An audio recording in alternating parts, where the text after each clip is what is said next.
called Angara, which is a modular.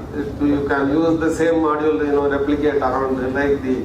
So today I think the Russian Prime Minister is visiting Plasset's launch site along with the Soviet policymakers, and then they will also set up one new launch station in Siberia, eastern coast. Vochosny, one place is there that is very close to Vladivostok. So they are going to do all this. So eventually they want to make manned flight capable vehicle for Mars missions. So that kind of thing is modular approach, Angara vehicle, but liquid oxygen and kerosene, benign propulsion system, environment pollution is minimum, all those things they are doing. And then of course this is our Chinese, our always, because we only compete with China. So you will see again they have the launch vehicles which are far more powerful than what we have, and they have got the astronaut, the taikonauts they call them. They have gone to space, stayed there, and then returned back safely. Now their own space station, also a miniature one, is already operational. But they are again building bigger and bigger ones. So it is coming, but they have got two missions to moon. One did the mapping, the second one now lander. I think that, you too, there is a small robotic, payload which was on the moon's surface. Due to some anomaly, mechanical engineers are here, so that's why I am telling that the solar panel was to be closed, and then it will protect the thing from thermal extremes. But unfortunately, there is some mechanism failure. So I think the mechanism is one, Achilles heel for most of the satellite industry. So I think we have to be careful. But the missions like that, they have been doing the human spaceflight, they are now routinely doing. So this is one thing which I think we have to see, but their origin was from the ballistic missile. And this is again the Chinese space station elements, similar two modules. They have got that Tiangong, these are the modules which are already there. And the Japan, the H-2 launcher. And this is the Israel, Ingenuity. They have built the smallest size satellite for the microwave Earth observation systems. So India also is having its own microwave observation systems, not only optical.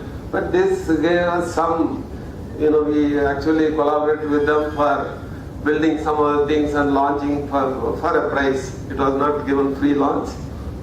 So the North and South Korea are interested in space missions. And the North has got a big rocket, always shown by the YouTube, you can see all the pictures. And the South Korea is also having its own program. And Iran is going ahead with space launch missions for science and application missions. Including, they will launch animals also into space. But right now it is in suborbital.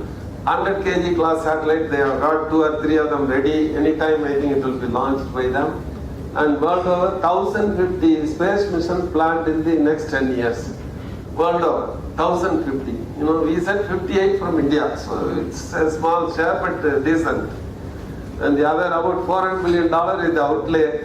And India should get its due share in launch services as well as in satellite subsystems. I think that is the one which I think Antariksh, when it was set up, the primary purpose was because we are moving things to industry, and industry should get a big share in the international market for the space market.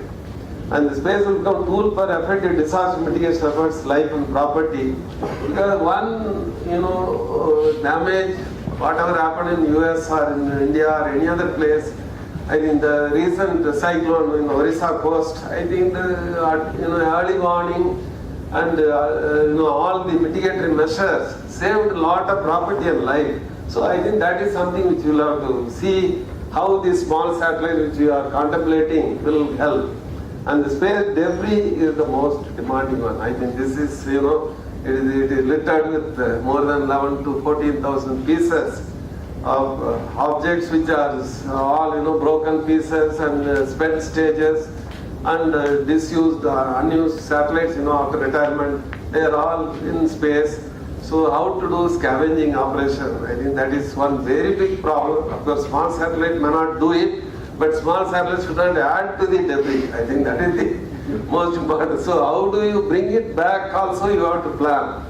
If you launch a satellite free of cost by ISRO, but later on you have to bring it down, whether you can do something in the satellite itself, like opening a big balloon or whatever, increase the drag, whatever mechanism you can think of, you have to make it practicable in the Indian context. And the other, as I said, the Institutional Engineer R&D Committee had supported to the tune of about 5 lakhs or so in number of institutions for satellite-related projects, and then around that we created a consortia of colleges about B.M.S Institute. I think today afternoon there will be a presentation on the B.M.S satellite by the team. But it is 6 institutions. The B.M.S is leading from Bangalore. Then we have 2 institutions, Weltech University and KRS Institute at Chennai. Then Sona College at Salem, and then at Thrissur, another college. So they all have come together. More than 50 projects are completed around satellite technology theme, both undergraduate and masters. That is an intangible benefit which has come with the small money of 5 lakhs. So what we wanted our logo to go to space. That is all the partners.